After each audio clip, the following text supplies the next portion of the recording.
Malaking sapa guys. Tingnan natin guys. Kung gaano kalapad na sapa to guys. Suba tawag nito sa amin guys.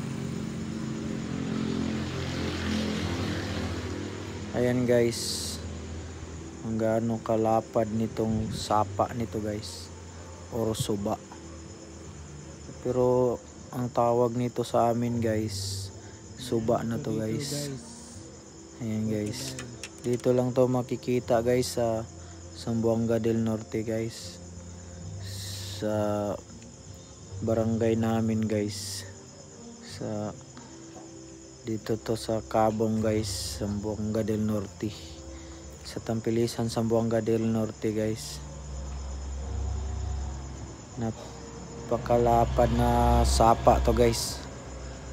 Higanting sapa. Puntahan natin doon sa baba guys. Tingnan natin kung gaano kalawak yung sapa na to guys. Babain muna natin doon guys. Pakita ko sa inyo guys kung gaano kalapad guys. Tsaka nandito lahat yung ano guys. Hindi naman lahat guys, pero yung klase-klaseng mga isda tabang guys. Meron dito guys. Ayan guys oh.